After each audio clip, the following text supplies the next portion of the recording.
Adam, what's good, bro? Where are you coming from? This is not your normal Costa Rica background. Well, first of all, can you hear that my phone? I'm running into the issue of the phone. I can't fully mute it. Can you hear it in the background, or it's all good? No, you sound good. Okay, great. Yeah, I'm in Florida. After Nashville. Fortunately, my family had like set up a kind of family reunion thing, so we got family from like all over the globe down here. Rented a couple of houses, and so I am in my bedroom, as I can't be in like any of the common spaces because God knows there's going to be some kids and water gun fights and stuff. So I'm enjoying it though. It's awesome, man. Bitcoin Nashville was literally, as I was saying off the line, like literally the probably the best conference I've ever been to. It was amazing. Way too much to do. I couldn't even meet like people in the audience and whatever. It's like, man, let's meet. It's like, bro, I met with a bunch of people, but not enough, right? It was like, could have been like a week long to catch everybody. It was off the hook. It was amazing bullishness, beyond belief bullishness with Trump and everything. So would you say there was more would you say there was more side events at Bitcoin Nashville than there was at NFT NYC? Bro, yeah. Like, I mean, it seemed like NFT NYC is always kind of like bars and this and that. This was like organized, real like events. They almost felt like their own side conferences going on, which was kind of unusual. And to have that level of like, especially in the Bitcoin side, you know, Inscribing Nashville was incredible. Aaron and those guys did an amazing job. I mean, that could have been its own conference in itself, you know. And it really was, you know. And so, yeah, it was amazing. Happy to chat with everybody here. It's pretty cool. Yeah, well, there's definitely a lot of things that had come out of it. Chris and I held down the show for the week while you were there. And on Tuesday, it literally ran out of time to talk about how many ordinal announcements were popping up just from inscribing ordinals. Of course, that's the time to release it, though. Totally. When everybody's here in person. But what was your takeaway from Inscribing Nashville? Man, overwhelmed. Literally, inscribing Nashville was like, it was so well put together. Obviously, this is like a sub community of Bitcoin that's like, it just feels so vibrant. Everything that's happening. I mean, I give it to Casey. Like, it's just you realize that what he was able to pull off by launching ordinals, and obviously we were all a part of this, everybody in this space who's part of ordinals was part of making this happen and being successful, right? But to see it like just come fully formed, is just amazing. At the same time, Bitcoiners have no clue what's going on. Like it is just, dude, you saw me do some like on the street interviews, dude.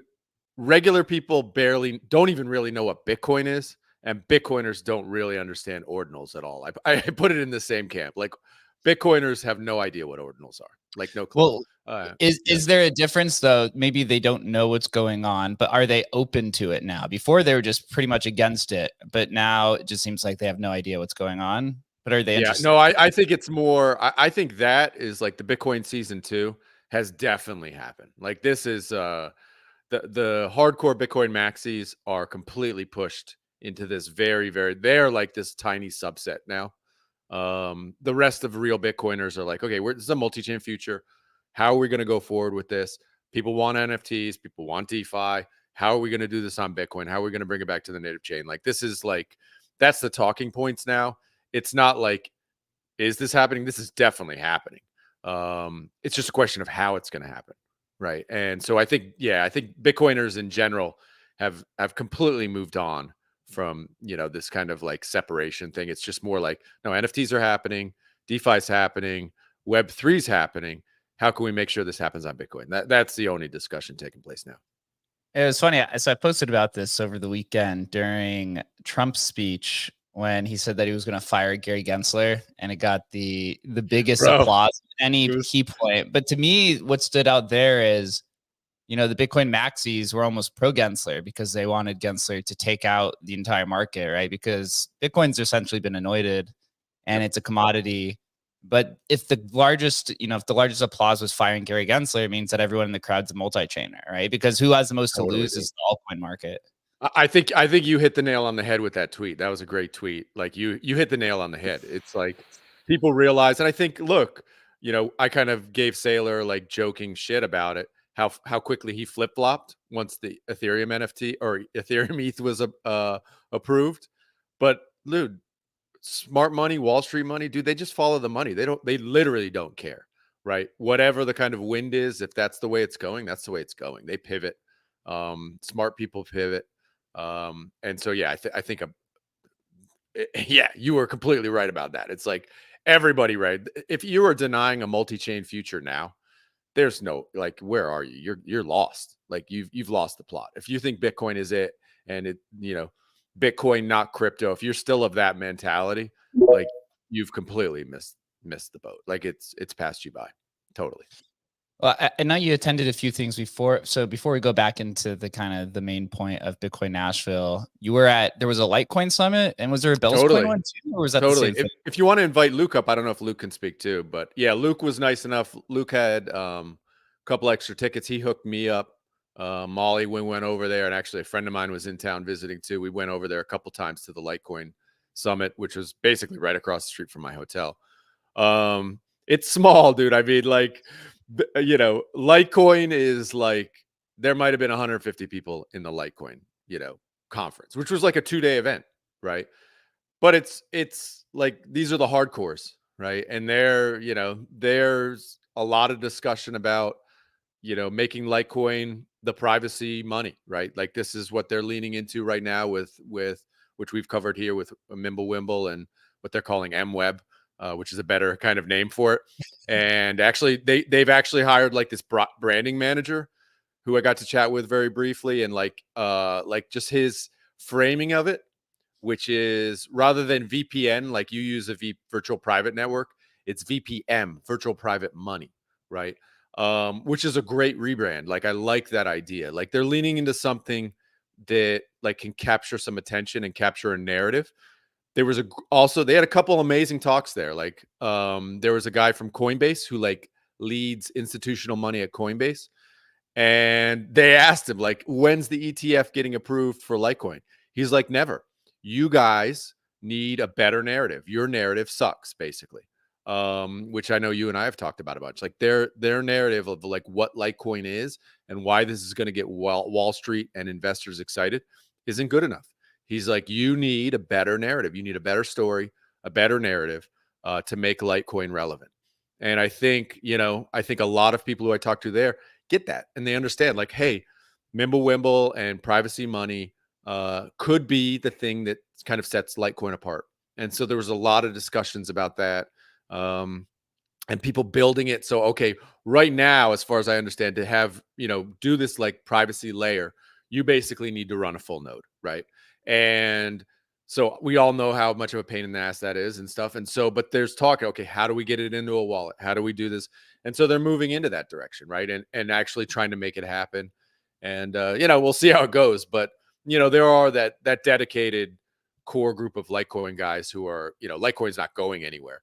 It's just a question of how fast can they develop some tech that'll like onboard a bunch of people, right? And so yeah, there was so much good stuff over at Litecoin, and I hung out with a bunch of great guys over there. Obviously, you get to meet with like Charlie, and it's like you're meeting with legends and stuff, but they're just regular people, and that's the part of the great thing about being with like in small conferences, small groups like that, is you just get to hang with people, shoot the shit, talk about real stuff, like what people are really building and stuff. And yeah, it's great, man. Yeah, there's a higher up, I don't know what her position was, from BlackRock. She did an interview yesterday and said that ETH and Bitcoin are the only cryptocurrencies that hit all benchmarks for an ETF. So basically saying that, so the sole one that was asked about her, she said, not in the short term, but we've had this discussion on this show multiple times, right? On the other side of it, you have Dogecoin, Litecoin, and Bitcoin Cash that are decentralized, right? Because they're proof of work chains and they've been around for a while. So it makes you wonder kind of what those benchmarks are. Where if you said that this Coinbase representative just said they need a narrative. He didn't say that they need to be decentralized, right? Because they already hit that. Whereas on the other side, maybe that's what the Sol issue is that Sol has a huge narrative. It's very obvious. But is it decentralized enough for an ETF is the question. I mean, all I could think about was the one with the narrative and decentralized is Dogecoin, right? It's like Doge is the one. Like, again, it makes me feel like I'm a little bit bullish on Doge because like it feels like Doge could be the one to be next, actually, because it does have a narrative. It's widely known. It's, after Bitcoin, probably the second most well-known blockchain, even though it's a meme coin.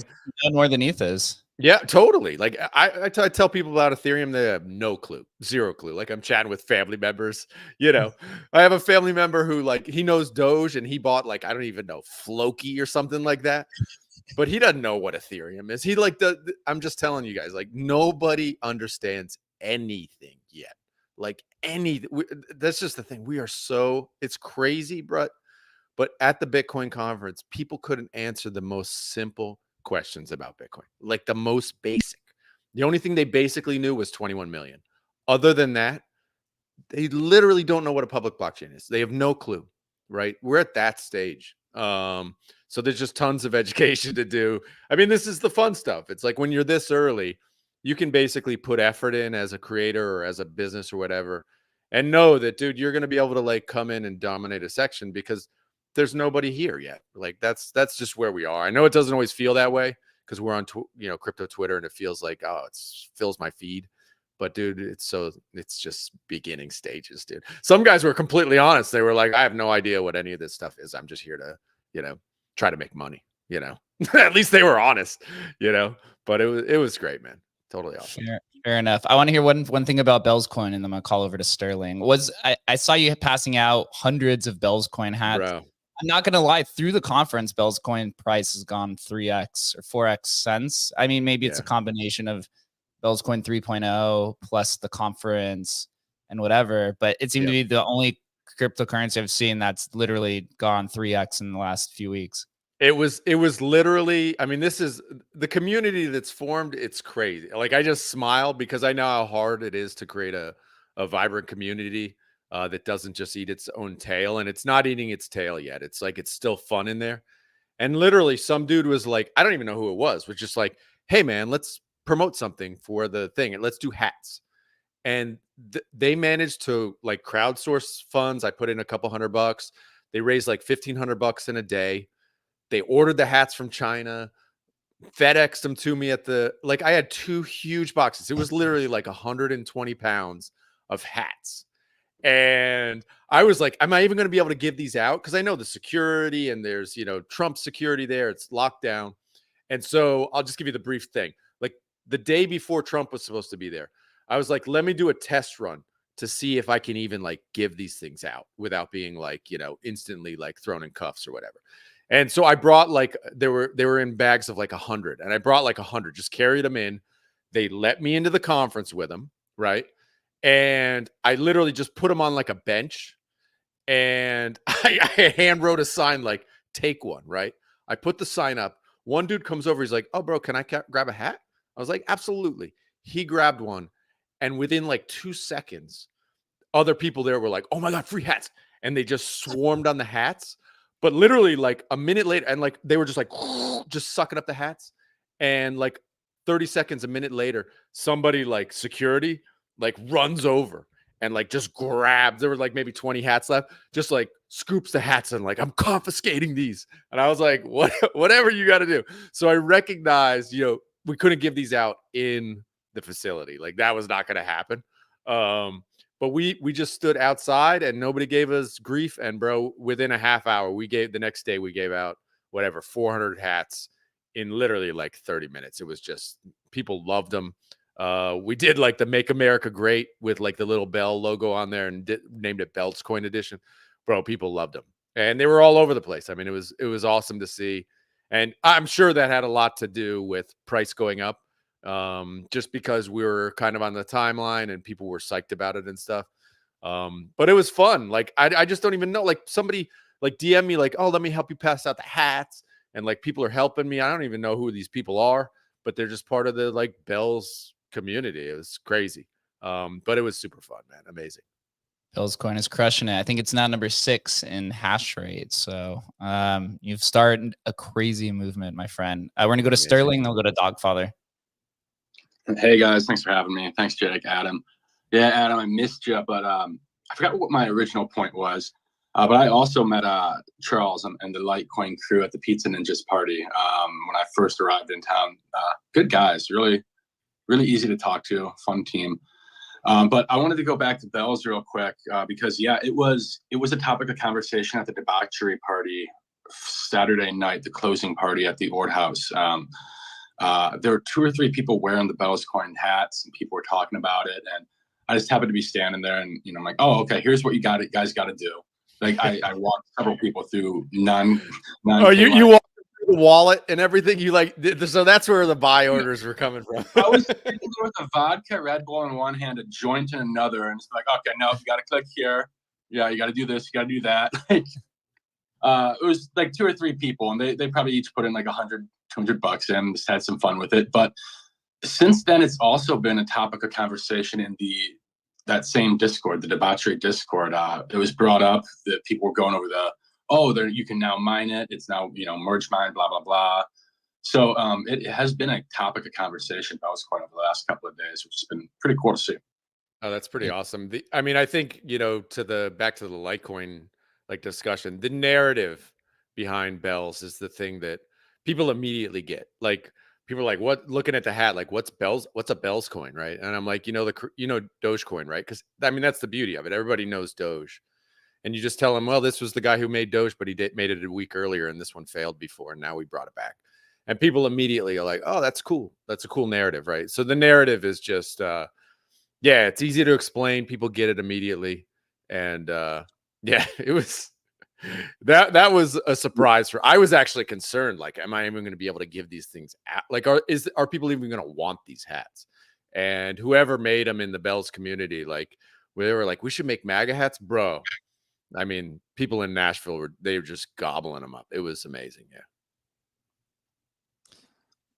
Yeah, if you think about it, though, proof of work it's more in line with the Bitcoin ethos than any proof of stake chain, because of decentralization and mining as well. I mean, you have Bitmain, who's now a huge backer of Bells Coin, who continually promotes it on their miners. So a big crossover there.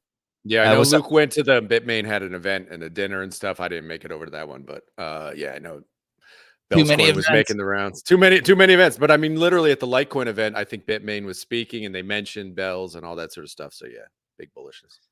Yeah, I'm excited for next year. We'll talk about Bitcoin Vegas. I have a lot of thoughts on that one next. Yeah, somebody needs to get in touch. Somebody needs to introduce me to David Bailey. I will literally paint Vegas orange if they allow that to happen. What's up, Dogfather? Hey, GM, just wanted to say hi. And yeah, it's so cool to see these guerrilla marketing stunts really working out rather than paying the booth and some girls to do the same thing, just do it outside. It has the same impact, maybe even be cooler than standing inside beside, all the other kind of projects. So I love to see that. So I need you guys to pump my nuke bags to $1 trillion or so. So yeah, just do that, Adam. Amazing job. Love to see what you guys are kind of like doing on my timeline. I was not in Nashville, so my heart was bleeding. Yeah, hopefully next time. Pretty Dogfather, cool. you got to tell me about this like hang challenge. I saw Jan did like a minute 30. Have you seen that, Jake? Where it's like they do it at like fairs and stuff. Like if you can hang for a minute, you win $100. Did Jan really do it 90 seconds? That's like because he's big. He's not like a small guy. Did he really do 90 seconds? Yeah, something like that. I think 1 minute 26. So I tried it next morning. Of course, I wanted to beat his time, so I was barely able to do that. But I'm like skinny as fuck, so it's not that complicated. I think my time, Jake could do that with one hand. But it's a cool exercise, right? You don't need much. It's fast and it's good for your conviction, right? You need a strong grip. You need to be a hodler. So it's good to have some strength in your hands. So it's fun. So the market is not moving much. So I'm turning my account to Dogfather Athletics in the summer. Just kidding.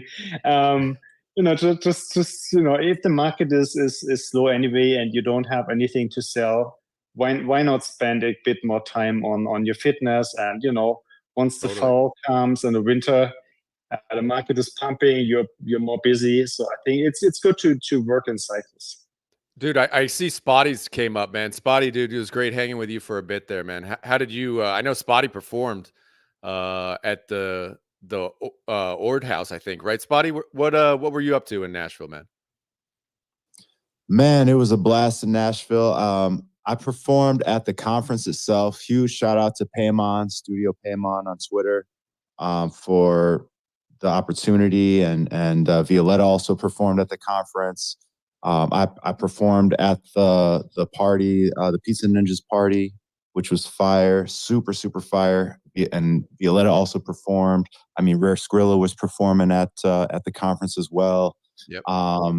So yeah, it was dope, man. Nashville is the music city. So the fact that like even when you got to the conference, first thing you see when you got off the escalator was this big stage with huge like vinyl record backdrop with the number 24 on it. So it was really dope how Nashville embraced the musicians. And I also had a party with Crypto Megan, where they had Topgolf rented out, and it's actually the only Topgolf in the world or in America that has a music venue, and it's really nice. So yeah, I was just like bouncing around doing music and performing and just meeting folks, some folks that I never talked to before, which was great. Some folks that I talked to online, been in telegrams with, been on Twitter with, and that was fire, man. It was absolutely fire. And I forgot who was saying it earlier. I think it might've been Jake, but I just felt really welcome, even though, I've held Bitcoin for years, but I've not been a collector or an inscriber of art like I have been on other chains.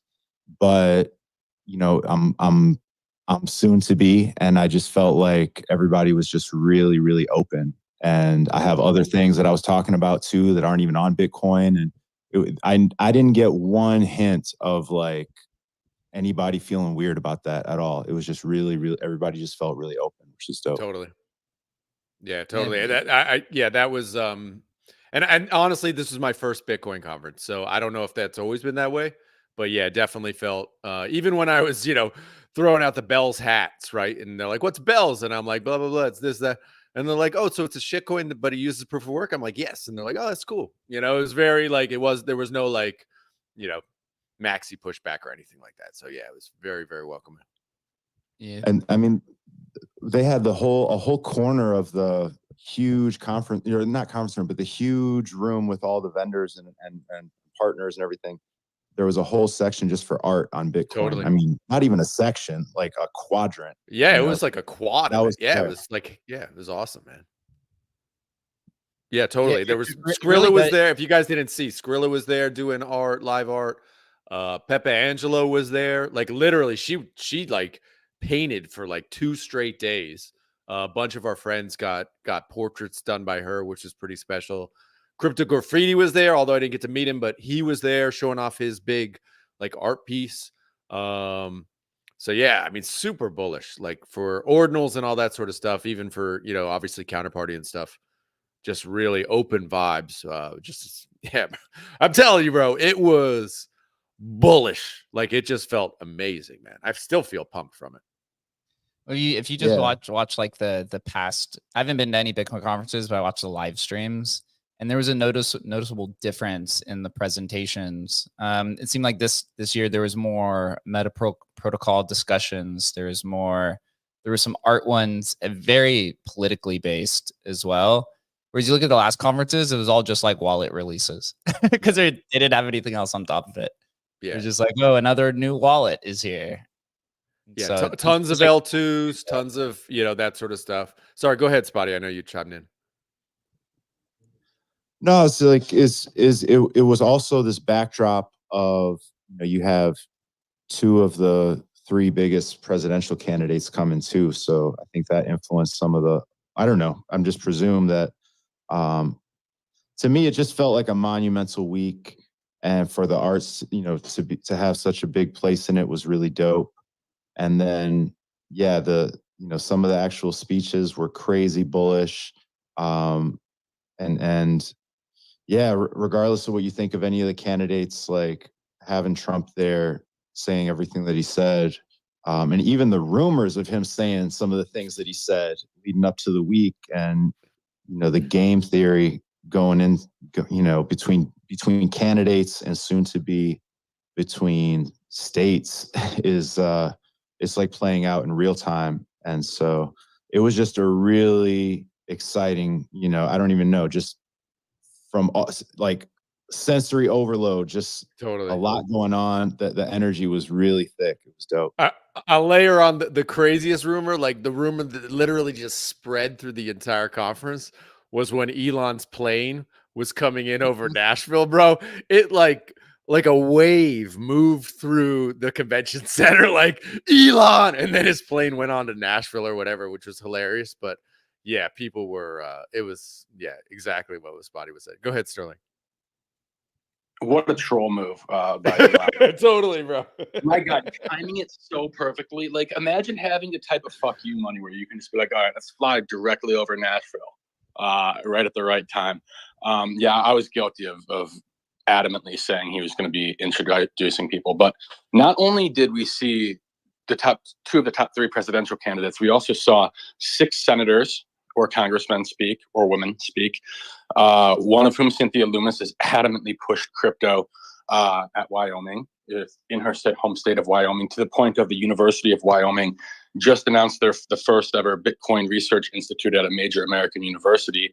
They did that yesterday. So, you know, Tim Scott was incredibly bullish. I don't think he knows anything about crypto. Yeah. But I think the big takeaway for me was setting aside everything else about politics, right? Every other issue. It is very clear that the Republican Party is serious about winning what they call the war on crypto. And I think the Republican Party is serious about this because they have a clear leader in their party, Donald Trump, who is serious about it. And for me, that is the most bullish sentiment coming out of the weekend, is that there is at least one major presidential candidate who strongly wants to win this quote unquote war.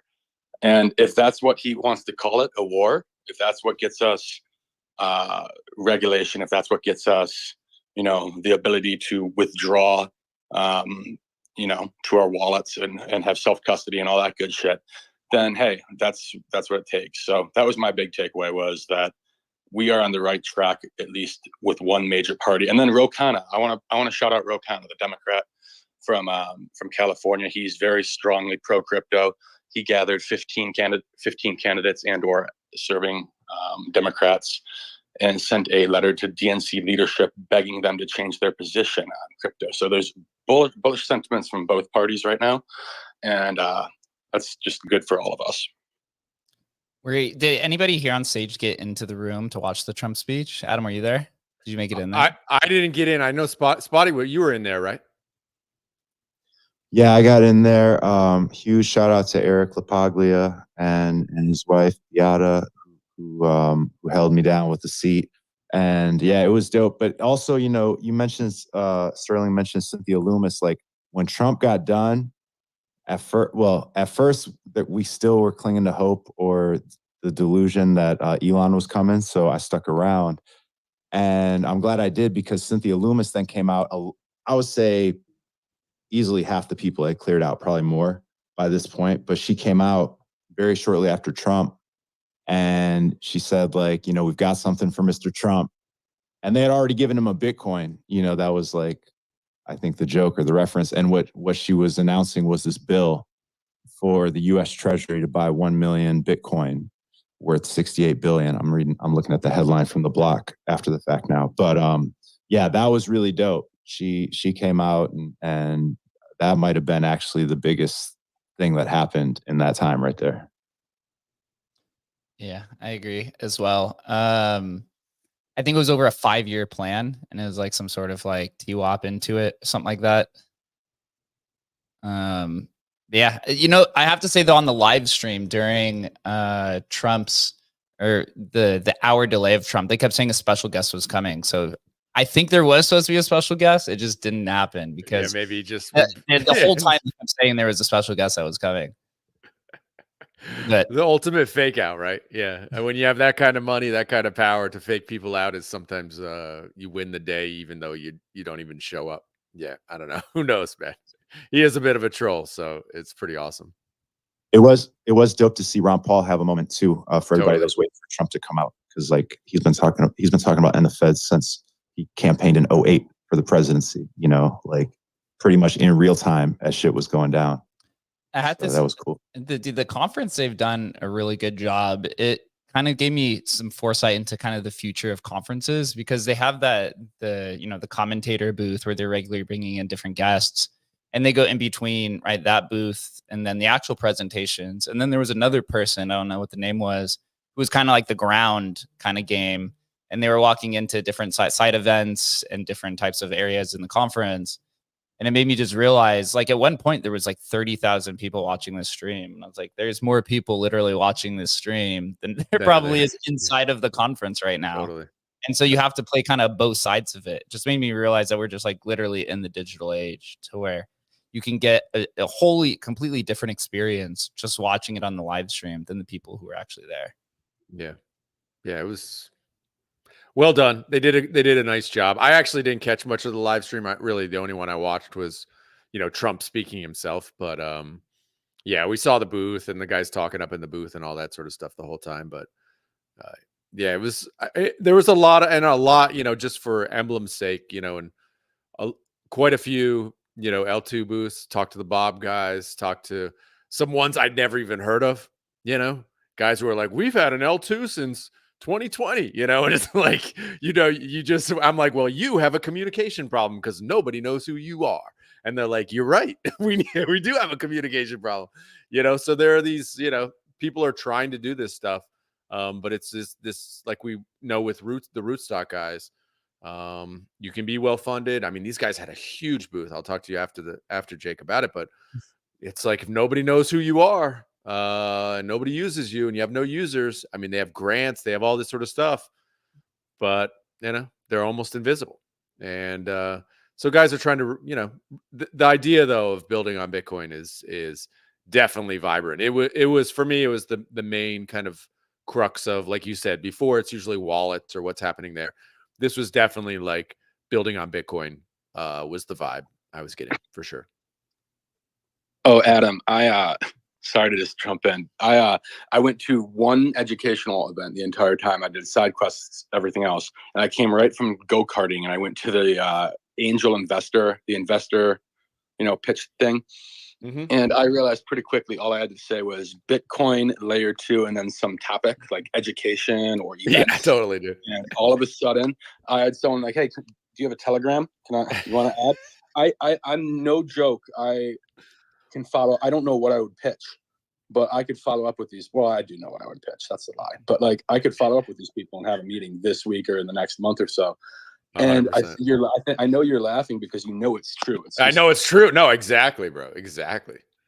It literally is. I mean, obviously we've seen it in the space already. There's been this explosion of VC money into L2s, right? On Bitcoin. And this was just reconfirming that.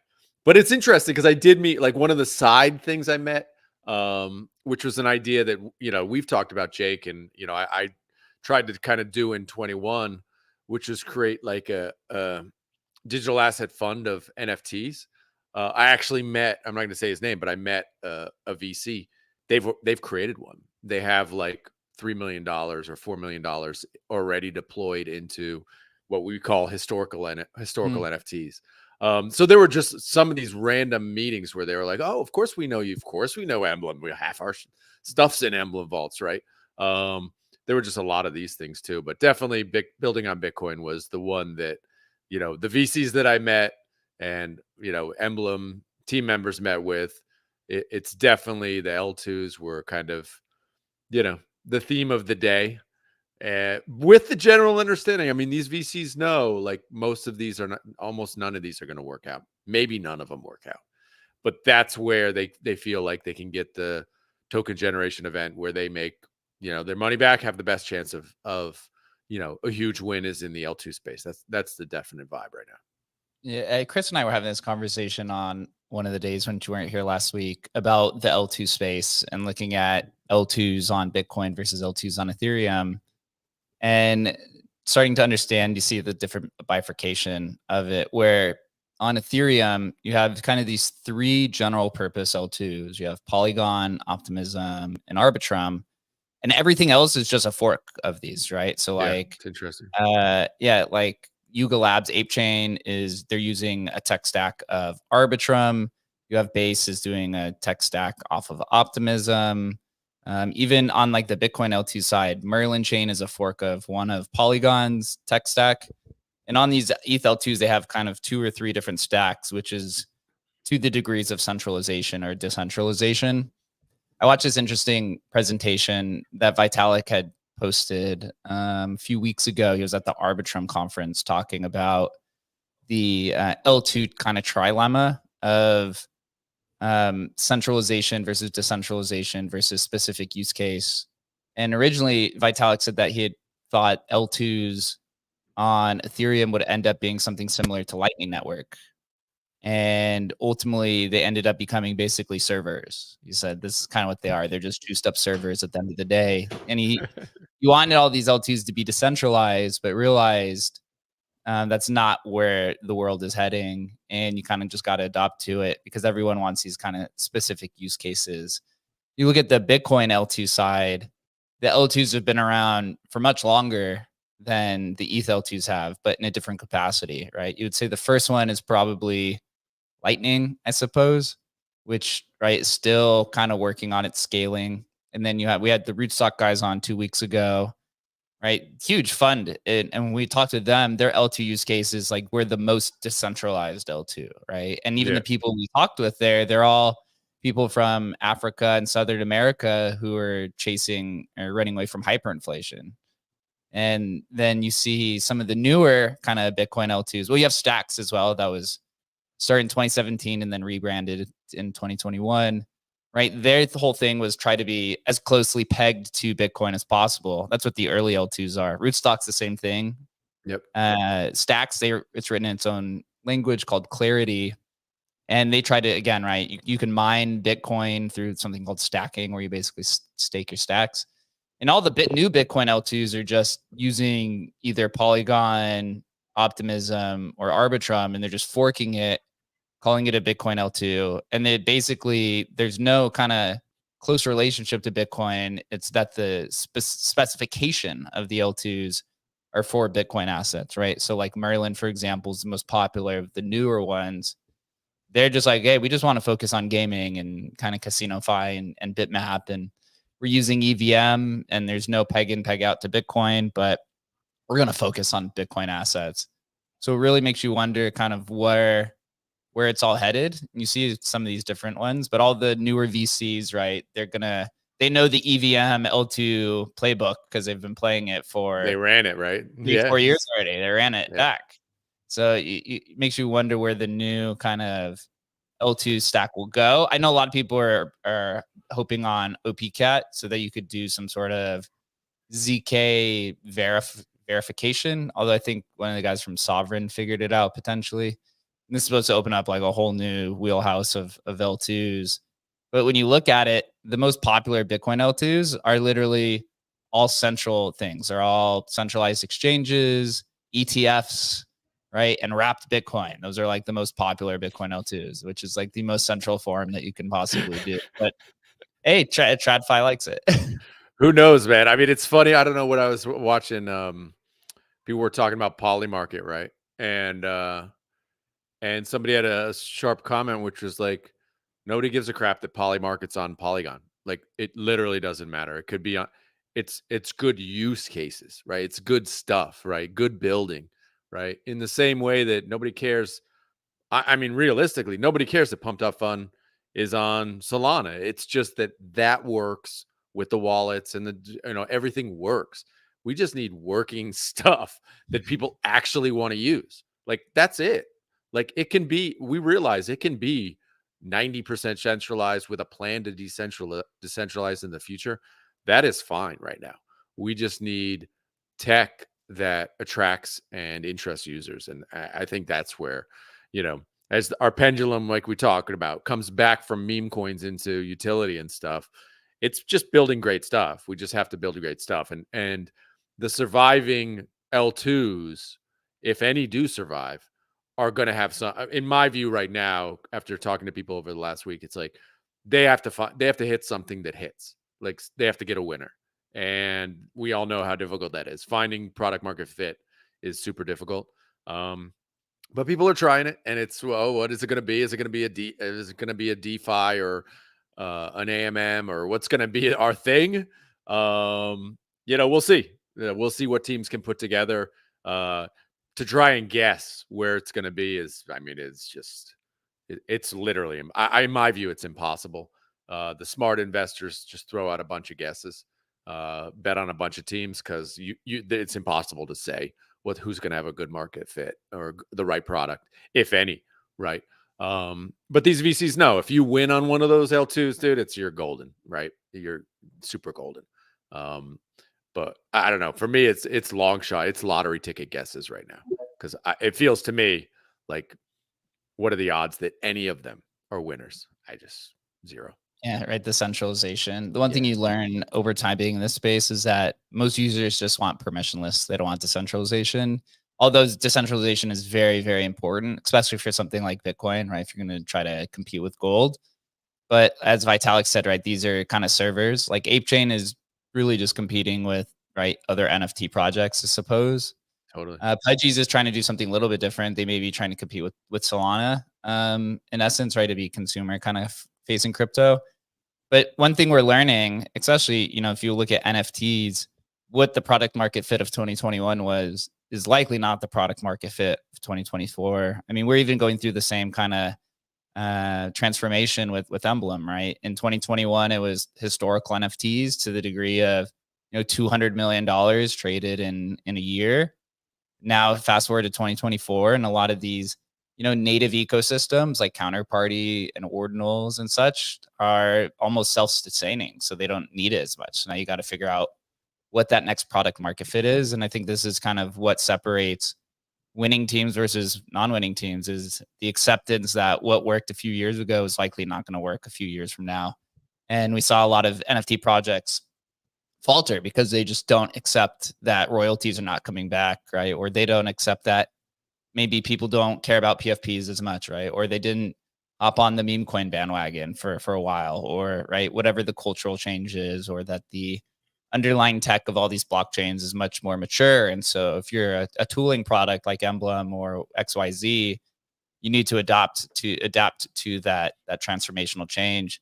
And I think this is kind of, this is probably what a lot of the Bitcoiners are realizing.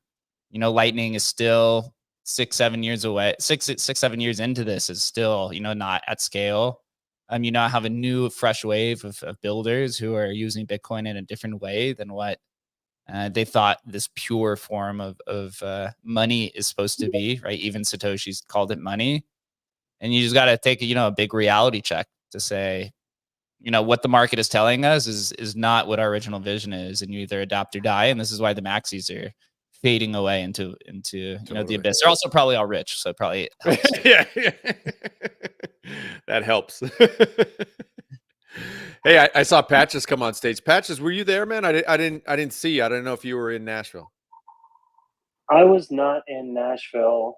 And honestly, this is probably the first spaces I've been on in months. So I just saw you guys chatting about the recap, and had some time, popped on. Oh, cool, man. I saw Luke came on stage. Luke, you there, man? Yeah, hello. I mean, Sterling had his hand up, right? Yeah. Oh, no, I didn't have my hand up. I have nothing consequential. Well, I mean, I just have things to add on. I'd rather listen to you talk, Luke.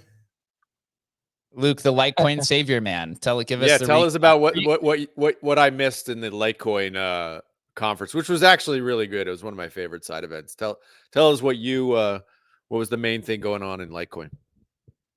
Yeah, I mean, I'm biased, obviously, but there is, like you said, I mean, the MWeb has been the movement since 2020, 2021, and it's finally kind of catching legs, as the last 2 years we haven't had it integrated into wallets very well. So you had to run, like you said, a full node to be able to use it. I'd say the best thing about it is Bitcoin should adopt it. It's not a side chain. It's not a drive chain. It's an extension block. So a lot of the Bitcoin maximalists that don't essentially like ordinals or the data on chain, they could essentially just use MWeb and not have to worry about any of the other transactions or block space or block bloat going on, and still get their transactions through at dirt cheap. But aside from that, I mean, now there's the big thing, the big takeaway, at least for me, that I got out of the Litecoin conference was simply the funding and the crowdfunding that's going to be coming in over the next couple of years. And Charlie Lee is going to be matching, I don't know the exact amount. I think it's like up 250. He's going to match 250K per year for 5 years. Charlie will match. Right. Yeah, and there's two crowdfunding sources now. There's Light.space, which is ran by Indigo, and then there's also just the foundation's funding as well. So that's good, because obviously you need some funding to get some people interested in building there. Not everybody likes building for free. Sometimes it does, sometimes it works. But if you got ideas, you can finally put it there. So that's the big thing coming out of it. Other than that, it was really good talks. I mean, they had Phil Zimmerman there. If any of you guys are familiar with Phil Zimmerman, he's one of the just leading cryptographic people of like the 90s, actually, and built essentially encryption for emails, which he ended up getting prosecuted for all the way up until Bitcoin was made. And he kind of missed out on that initial Bitcoin movement, but he's totally for it. Really good guy. He has a lot going on. But the reason we have open source software and it's not kind of penalized is because of that man. So he fought that and through the courts, and we're grateful that we're able to have open source software. Otherwise, Bitcoin would be definitely having a run at the moment. So yeah, other than that, the Litecoin conference was really good. There was a lot of great minds. I often take it as more like serious, non-character people that are there, but of course you have some characters as well, just like you would at the Bitcoin conferences and stuff like that. But yeah. Yep. Nice. Were you involved with setting up the Litecoin conference too? Was Litecoin Labs part of that? No. I mean, we sponsored it, but we weren't involved with setting it up. That was strictly foundation and some volunteers. They did a good job of it. It was really easy, kind of in the center of Nashville, and timed perfectly, of course, to get the runoff from the Bitcoin conference. I think I bought like an additional 11 tickets when I was there. just for people to come over that were like, oh, I didn't know there was a Litecoin one going on. So that was good. I mean, the marketing strategy behind that worked well. It was still small, all things regardless. Got to hand out, of course, Bell's Coin brochures as well at the breakfasts there, courtesy of Bitmain that was hosting the breakfasts. So that was really cool as well. Awesome. So let's talk a little bit about side events, and then we can maybe end it with Bitcoin Vegas. Adam, what side events did you attend? And also, I want to hear from Spotty as well. I heard there was some drama at the Ord House. I also want to hear about how the Ord House was, because I was involved with I was in Denver helping set up the first Ord House in Denver, and stayed there and went through that whole fiasco. So I could probably feel some of your pain. Well, let's jump to Spotty. Spotty, tell us about the drama. What happened, man? No, everybody knows I hate drama. I run from drama. Bro, this is Spot. Anybody who's met Spotty in person, he's literally like the nicest, most humble guy. I mean, sometimes you think, well, he's an artist, or maybe he's, kind of famous. So he's not. He is like the nicest, most down to earth. Just put Spotty in some context before you get into this story, man. For the people who don't know you. I appreciate you saying that, bro. Just know, look, I've been in this space a minute. I'm always very selective with anything I align myself with, and super selective with anything that I decide to criticize publicly, right? And I have a very good record, like pretty decent sample size, very good record in terms of like going back and Monday morning quarterbacking wins and losses, like pretty fucking good record. And my simple thing is, people need to understand that, like, don't take something that doesn't belong to you and refuse to give it back. That's a very simple thing. That's a very simple thing. That's all it comes down to. The rest of it, get your sleep. Everybody drink water, touch grass, because everything else, I'm not here to go back and forth about. Just don't take something that doesn't belong to you. That's it. But that being said, I was able to, like I said, the Pizza Ninjas party was off the chain. Look, that's how I started the week, getting to play at that View or VU studio, which was magnificent, and opening for Violetta, which I didn't even know she pulled up in the Cybertruck. Okay, I hope everybody saw that video, but Violetta pulls up in a Cybertruck with a ski mask on. I had no idea it was Violetta. I didn't see that. I got to check out that video. Yeah. Yeah, you got to check out the video. I'm about to look up. It was a Nulcha Shows event. They put out the tweet, I believe, of the video. So they pull up. She's got the ski mask on. She comes out. I have no idea that it's her until she gets up into the bed of the Cybertruck with the guitar and takes her ski mask off. Like, insane.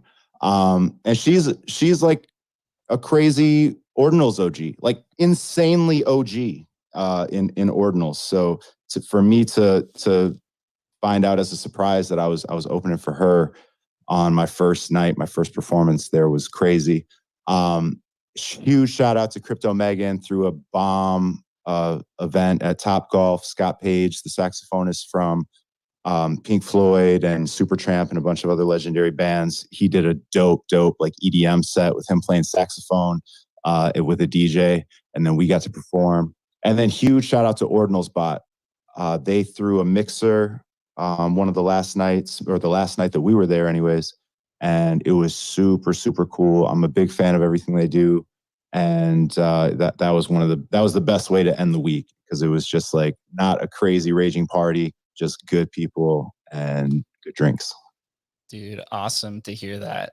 We did let up on stage David Bailey, who is the person who threw Bitcoin Nashville. So great job, David. Also, earlier, just since you're here, we were about to talk about Bitcoin Vegas. If you're listening, I'm from Vegas, born and raised, and have been trying to bring crypto to Las Vegas for literally 8 years now. And I would love to help you out, set that up. I could connect you with local politicians, the gaming control board, the local tech space. It's something I've been doing out here for quite a long time. So if you need some help with Bitcoin Vegas, I would be more than honored to help you out there. Yeah, man. Thank you. I got your DM. I'll follow up with you, or someone from our team will follow up with you in the next week or so. We're kind of, just taking a little bit of a breather post conference and trying to go through messages, etc. right now. But yeah, I just was doing an interview via Zoom, and I signed off, and I saw this, so I thought I would just jump in and see what people thought of the event, and show Las Vegas for a second. So what's the consensus? Did y'all have a good time? Well, David, this is Adam speaking through Jake's mic here, but yeah, I was there, and I got to say, I've been to a lot of conferences. This was my first Bitcoin conference, though, but I got to say it was definitely the best one I've ever been to. You did an amazing job. Obviously, you're getting flowers all on the timeline. It was spectacular. There were incredible. We were chatting a lot about the side events, the ordinals side events and stuff like this. Even like Litecoin side events and stuff, which were amazing, kind of semi-conferences in and of themselves. But you really crushed it, man. Just an amazing, amazing job. I was almost like, bro, you need to retire, go out on top, brother, because it was special, man. Congrats. Well, I appreciate that, but I will say we're nowhere near the top. We got a long ways to go. That we do. So David, would you like to give any notes on Bitcoin Vegas? That was actually going to be the next topic we're going to discuss after the side events. Yeah, I mean, I guess the biggest thing is, like, first off, this is going to be our first time doing an event on the West Coast since COVID. And we used to do the event, like the first year we did it was in SF, and then the second year we were going to do it in LA. And our experience with the insanity of COVID, we have like a permanent rule at the company now that we'll never organize events in California ever again. So this is kind of the closest we can get to California as Las Vegas. The show should be a lot of fun. Las Vegas is a very fun city. We're going, with the slogan for this event, it's going to be "Embrace the Game Theory," which nice. I think is both suiting for Vegas, but also kind of suiting for this next era of Bitcoin that we're going into. And yeah, in terms of like the momentum for it, I mean, we've already sold thousands and thousands of tickets. I haven't gotten into total count, but if I had to guess, in excess of 3,000 tickets.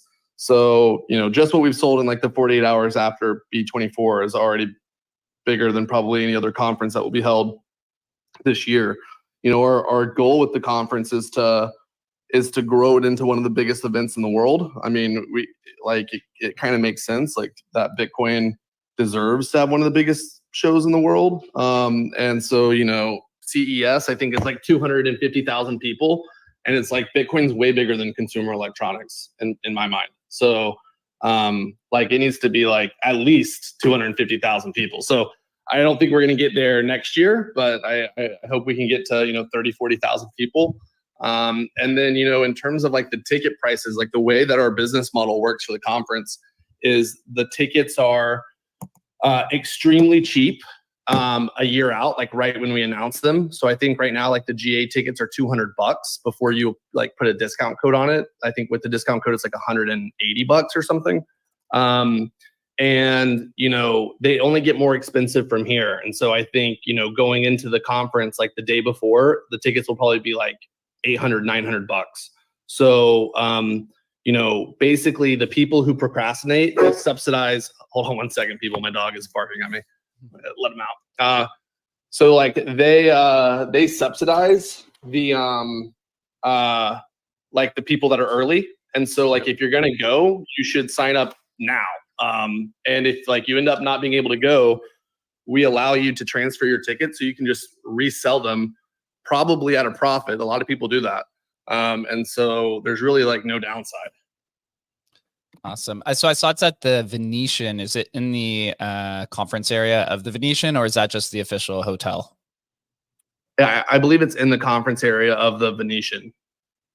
Awesome. Yeah. Venetian's a legit place. The only other big crypto conference I've seen out in Vegas was one 2 years ago that was called the Web3 Expo, and that was at the Wynn, and it had some success. And I think it was a little bit maybe too early or right in the beginning of the bear market. But yeah, really excited to see you come out and do it. This is something I've been pitching for almost 8 years now. that Vegas deserves a crypto conference. Yeah, and I mean, I just like, I think the Bitcoin conference is really a special conference. Like, most conferences this year actually saw they shrank in size. The Bitcoin conference doubled in size almost from last year, and I think when it comes to like side events, we keep a very like our conference is not about like it's not a Bitcoin maxi conference. It's like all people are welcome to the conference. It's just focused on Bitcoin. Like that's the point of the conference. And so it kind of creates an opportunity for people to do side events around the conference on other topics or whatever. And we welcome that. It's kind of independent from us, but we welcome it. And so I think it's an opportunity for the entire crypto community to come together and celebrate the mothership, and then people to have fun kind of doing things that maybe interest them outside of Bitcoin elsewhere in the city. Yeah, that's amazing. I got to ask you while you're on stage here, can you tell us about the Elon head fake, which had the conference literally a buzz? I was saying earlier in the show, it felt like a wave went through the conference center as Elon's plane was approaching Nashville. Can you give us any insider info on what happened there? Bro, I can't talk about it. I can talk about it. In a few weeks or a few months, I can talk about it. That was really fun though. It was the buzziness around the conference. Obviously having Trump and then Kamala, you trying to get her, kind of a day or two before the conference was just felt really, I mean, it just feels like we finally hit a tipping point politically where, I was comparing it to just being pulled above water, when you've been drowning for years. What's your current feeling on the state of affairs with the administration now and going forward? There is a cultural moment happening right now. Like it is like our community, our movement is like coming to age, so to speak. And it's just in the past couple months that the politicians have realized how big this has gotten. And what's crazy about it is like we're a big constituency. I mean, I think Trump even mentioned in his speech, like he thinks that we're kind of on par with like, evangelical Christians or gun owners, in terms of like the scale and the passion of our community. But like, I don't know if you've seen any data, but like our community is growing on an annualized basis, like almost triple digit growth rate, so you project forward 4 years from now, where are we going to be? Basically all of America. I mean, the majority of America is going to be invested into Bitcoin. It probably already is like that and people just don't realize it because, most people who have retirement accounts, they own like index funds that own like the S&P 500 or whatever. And those index funds, now have things in them like MicroStrategy. Well, what's MicroStrategy? It's just a basket of Bitcoin. So, yep. In a sense, like almost every person who has a retirement account in America is probably, without knowing it, exposed to Bitcoin. But, our community is growing so quickly that, we really are the most important constituency in the country in terms of the political dynamic. And, when you look at things like the evangelical Christians or gun owners, like, guns and abortions are like two of like the mainstream like political fights that happens like in every election. And so the fact that we're already of that size means that like the Bitcoin agenda should occupy a similar amount of oxygen in the political discussion. And so that's a really exciting place for us to be. And when the game theory kind of kicks in here, eventually this is going to be a bipartisan topic, and eventually it's going to be a battle between the left and the right to see who can do more for Bitcoin. And I am totally here for that battle, and I can't wait. I can't wait to see. You kind of saw a little taste of it with RFK and Trump. Like, RFK is trying to like basically one up what Trump was going to say, and so now it's going to be like, oh well, he says he's going to put 1 million Bitcoin in the treasury. Well, I'm going to put 2 million in the treasury. And it's like, okay, well then we're going to put 3 million in the treasury. So it's like, okay, like let's let it go. Let's let it play. So it's pretty exciting. Yeah, I would say one of the main takeaways of this conversation we've had for the last hour or so is the kind of cultural renaissance, and that the Bitcoin Nashville really reinforced that, where some of the past conferences, majority of the, I guess, presentations are surrounding just Bitcoin infrastructure, like wallet infrastructure. Where this year, right, you have first the political wave and senators and congressmen, but then you also get, more open conversations about, runes or meta protocols, or kind of the progression of where the community is headed. And there wasn't any sort of feel of this, of kind of the past behaviors of the Bitcoin community. And it feels like a much more accepting kind of environment. And one thing I'd pointed out was during Trump's speech, when he said that he was going to fire Gary Gensler. And, that was the largest applause that he had received throughout the entire conversation. And to me, that showed that, the majority of people in the crowd are holding, multiple chains, or they're engaging in things that are, even outside of Bitcoin or just overall crypto industry. Because historically, you saw kind of maxis where, they antagonized Gensler from the mining component, but they wanted him to, decimate the altcoin industry. And so those people who are cheering are generally the ones who are, holding a basket of things in the industry. So it just felt like the community had really kind of come together from Bitcoin and from just all the builders on it. So yeah, really applause there. And also the side events that Spotty was mentioning, or the side kind of areas where you saw a whole section dedicated to art on Bitcoin, which really just hadn't historically been there before.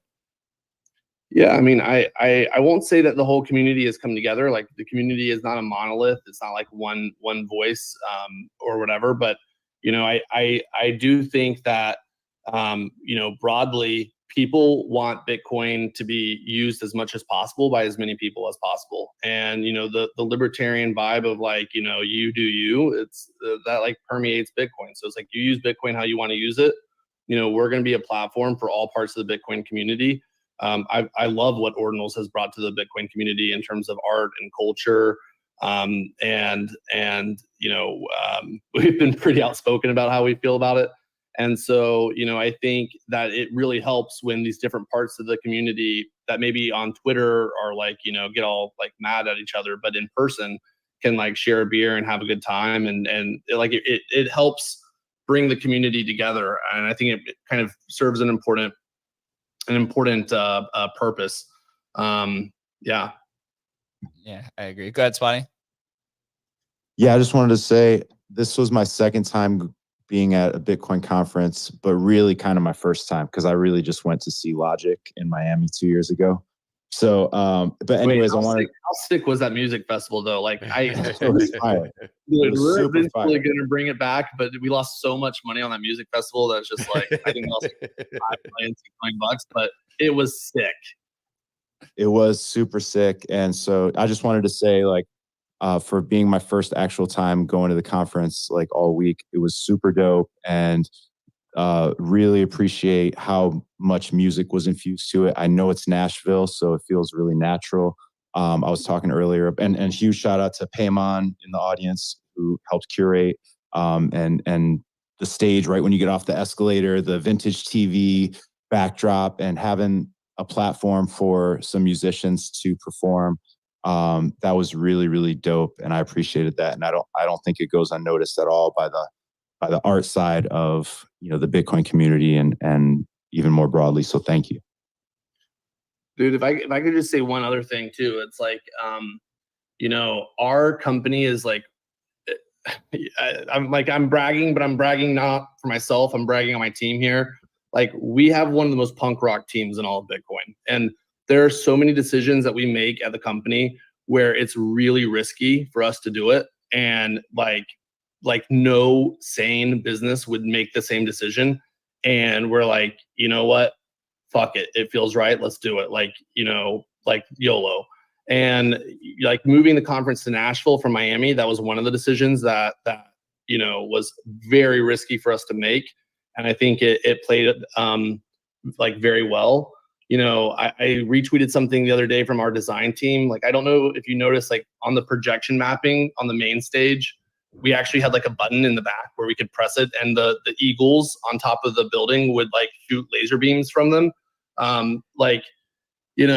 Just really kind of like small things where there's like a lot of intentionality about making something really cool, and fusing music into the event is a really intentional decision that we made, and will continue to make. And if you all didn't see it, like in the store, we had a Bitcoin as a record. We made we actually printed records, and we had a competition for artists to submit music and kind of vote on the different tracks. And we took the top tracks and put it on the record. So it's like lots of cool kind of tie-ins and stuff that we did that made zero business sense, but I think from an attendee perspective, like just add like depth of creativity to the event. GM, if I may add on to what David and Spidey said, this is Payman. I just wanted to congratulate you, David. I told you that in the whale party mixer when we met. You nailed it. You and your team are just an all-star team, from Dennis, who I had the pleasure of co-curating, to Justin, to Carly, to Nick. I mean, I could go on and on. Everyone that I spoke with and had interactions with was just an all-star. And I've told that to everybody. I think I mentioned that to you. So you're right. You have an amazing team, and you guys all just nailed it. This was probably the best conference I've ever been to. And like Spidey said, the representation of the arts and the music and culture just took it to the next level. It wasn't just about having booths and having different founders being there, and it was a mixture of everything. And I just want to congratulate you again, and just I can't wait to the next one in Amsterdam and Abu Dhabi and Las Vegas. So yeah, just wanted to come up and give you all a big shout out. Spidey, you killed it with your performances, and the wall was amazing. The Taproot Wizard hat was awesome. The dome was amazing. Yesterday, Dennis and your teams posted a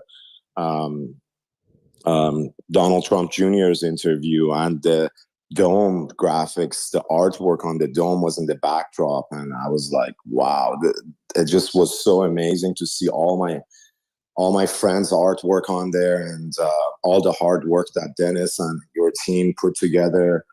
I was super excited to be able to contribute to this conference, and I can't wait to work with you guys again. Thanks again. Dude, thank you for that. And dude, one of the big things that we're proud of is like when artists make a bunch of money selling art at the conference, and we keep iterating to try to improve the process. We've sold many millions of dollars of art at the conference, and there's fantastic artists in our community. So yeah, thank you. Yeah, I just want to echo. Go ahead. Sorry, Jake. When he said millions of dollars, I remember back in June of 2021, my brother Taylor Warhuddle, who does these amazing Bitcoin and crypto soup cans. I think that was back when early days of crypto art, kind of after the pandemic. We were stuck on that Clubhouse app that we all met for a year, and he sold over $500,000 worth of artwork in that Miami weekend. So you're not just saying that number actually is happening. And I think this year you probably surpassed that for all the artists that were involved. I was there for the auction, and it was just so awesome to see that. So yeah, much love for you to support the art and the culture. And I've been around technology since before Web 1, so it's great to see this movement come together with full circle, empowering artists, which are the backbones of culture and crypto. So and Bitcoin. I just really appreciate you and what you just said. Keep crushing it, David. Thanks, man. Yeah, not to glaze too hard, David, but I gotta just this is Adam again. I'm in down below. My phone's overheating, but just that there was such a significant section for the artists there, and hanging out with Rare Skrilla and just a bunch of the OG Counterparty guys, and Crypto Graffiti and Pepe Angelo, who was doing like live painting. Just creates this like vibrancy that goes beyond Bitcoin, and I just can't help but just say how amazing that portion of it was. And obviously you guys leaned into Ordinals pretty significantly when Ordinals was starting out, to your own detriment, right? Like you got a lot of crap for that, but I think it just adds another layer to kind of the Bitcoin kind of ecosystem that is it's such an important part of it. And can't thank you enough for it, really, because it was pretty special. Hey, David. Go ahead, Wayne. Go ahead. Hey, man. I just said, awesome job with the conference. I got 2 questions and a comment for you. So the first question is, this year was the first time that we really saw politics take center stage at Bitcoin conference, which was amazing. How do you think things will change next year when we are no longer in an election cycle?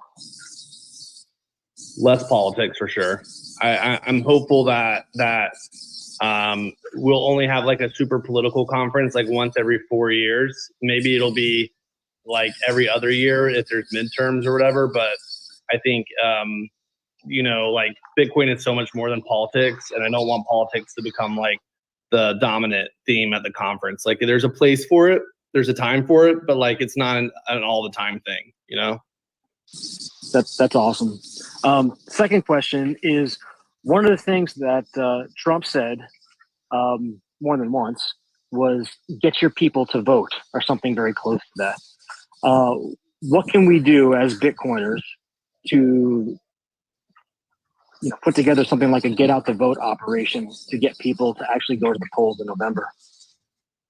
Yeah, I mean, it's a great question. There are, probably 10 plus organizations working on get out the vote right now. We're going to spend the next couple of weeks, and Wayne, I know we've chatted about this, and I'd love your help in this. We're going to kind of get together and decide our strategy for get out the vote between now and November. The Bitcoin community has a big role to play. I mean, dude, I think Trump lost Georgia by like 10,000 votes. There's almost 10,000 people in the Atlanta Bitcoin meetup. There are a lot of people to turn out. One of the things that we were very successful with is we did a fundraiser for the president immediately beforehand. We raised $25 million for the president, which is the second biggest fundraising event since he's had. So he's done 3 campaigns, and this is the second highest fundraising event ever. And so, there are a lot of resources that our industry is willing to put to work, but money only does so much. It's like, how is that money spent? And so I'm hoping that we can activate some of our corporate partners to invest into get out the vote campaigns, and we can really tap the grassroots and give them the resources to run. And we'll see. But at the end of the day, what the president wants to see is votes. And I think we can deliver him, 1 to 2% of the votes for this upcoming election, and that could be the thing that decides the election. So That's awesome. All right, so last thing, and I'll let somebody else come up and speak. But my suggestion was, excuse me. My suggestion was that a lot of the presenters on the main stage at the conference, they gave really good presentations, and for guys like Michael Saylor who had slides, it would be great if those slides were available after the conference someplace. I spent a lot of time taking pictures of some of the slides that were used. But it would be nice to be able to follow that up. I think some of the ideas specifically in Saylor's presentation are the kind of thing that we want to spread, perhaps go viral, and we want that story out there. So with his permission and other speakers' permission, it would be nice if in the future, if somebody presents on the main stage and they use a presentation, that they agree beforehand to allow their slides to be published. Yeah, and I think they will be published. So all the content, is like the live stream is up. Anyone who wants to go like watch the live stream and clip something, but I think we'll have clipped everything in the next, within the next week or so. I know our production teams are going like crazy to try to get everything out because like we film everything. So there were 7 stages. So we have 7 stages of content. We only live stream 1 stage. So there's like 7 times 3 days. So there's like 21 days of content to go to clip. It's a lot. But yeah, we should do a better job of coordinating the content release though in general and the materials that are syndicated with it. Yeah, it would have been great if at the time of the conference it was possible to easily share graphics or screenshots or things like that from Sailor's presentation. Everybody. So my 2 cents. Awesome job with the conference. I already bought my whale pass for 2025. Let's go. Look at the player, man. Little flexing on stage. Hey, we got to get your son in the kids camp for next year. We're gonna make a lot of improvements to it, but this year we had like 100 kids in the kids camp. I'm very proud of it, and next year we want to have like 500 kids in the kids camp. That's awesome. Yeah, he actually asked me to schedule a Zoom call with you so he could give you some constructive feedback. He's a baller at 8 years old. That's what he's like, Daddy, you need to schedule a call with David so that we can give him some constructive feedback. Just don't have to go too hard on me. It was a year 1 product. Okay. It was a beta product. Just like, don't light me up too bad. But, if I had to guess, the Minecraft element was popular. It was, and kudos to Emily. I saw her, right when we dropped Max off and she was honestly she kind of looked like a zombie. Like she was just running around. You could just tell she was so in the moment and trying to make sure everything happened. So really, busting her butt to pull everything together. And, it's not an easy thing to get something like that started and to coordinate everything with the kids camp. I'm sure she was doing a lot more too. Well, thank you for letting us experiment on your son. So I really appreciate it. David, I have one final question for you from my side. I'm curious about how you guys go about setting up the digital experience of the conference. I wasn't there personally, but I'd watched it, and the way you guys set up the broadcast booth with, new speakers coming in, and also kind of the ground people that you have as well. I was talking about this a little bit before you joined us, is that it made me kind of realize that, conferences are not just about the in-person experience. There's a heavy digital kind of component to it as well. So I'm just curious how you guys go about setting that up and thinking through. Yeah. Well, I think, it's something that needs a lot more thought. Like we probably need to have dedicated, right now it kind of happens is like Bitcoin Magazine owns the live stream, but like there isn't necessarily an integration across the event. And I think the digital product could be improved a lot, but the live stream I think is better than kind of any other live stream that's out there. And I think it, we now I think it's maybe more standard. When we started doing it, I think we were like the only event that made the live stream free for everyone. And then, the vision was like, okay, if the Bitcoin conference is like the Super Bowl, then how does ESPN, run the digital experience for the Super Bowl? And so we really have invested a lot into the production, and I think it shows well in the live stream, but there's a lot of room for improvement. Awesome. Yeah, you guys did a really good job. I'm looking forward to it. Adam, you have any final questions or anything? Should we wrap it up here? Yeah, let's wrap it up. Great. Dave, thanks for coming up, man. Really appreciate it, man. Yeah, please. Can I give a shout out to someone I see in the audience, which is Slanted Moon or Moon Slanted? He is the person responsible for the Cassatius coin that was given to President Trump. And he was going to give it to him in person when the photos were being taken, and Secret Service was so insane that they literally would not allow anyone to hand anything to the president. And so it couldn't happen. And so that kind of created the opportunity for me to kind of wrap around the fundraising apparatus and do it on stage. And I wish it had been Slanted Moon that did it. Unfortunately, it couldn't have been so. So I just want to make sure he gets his kudos. And the president loves his Casacius coin. He's been showing it to all sorts of people. He's very proud that the Bitcoin community has made him an official Bitcoiner. That was just like a really cool little piece of history that I think maybe like people kind of overlook in the moment, but I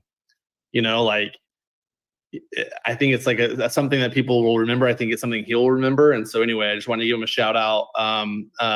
Moon Slanted, thank you for flying across the country to make that happen and giving the president such a beautiful artifact. It wouldn't have happened without you.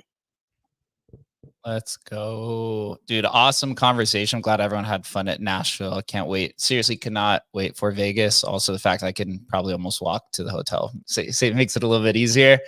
For those that aren't aware, Adam, myself, and Chris, we work at Emblem Vault, the leading cross-chain NFT protocol with over 100 million in TVL, most of that being Bitcoin NFTs. We host a show Tuesday through Thursday at 11:30 a.m. Eastern time. Tomorrow, we're featuring the CEO of Arch Network, who is building on Bitcoin. So Matt's going to come over. We're going to have a conversation with him. And then Thursday, we host our Inscription show. Please follow the Emblem account so you could stay in tune with everything we're doing. Also, give David a follow for an awesome Bitcoin Nashville conference. Appreciate everyone who came on stage today. Spotty, Luke, Studio, David, Wayne, everybody. Appreciate all of you guys.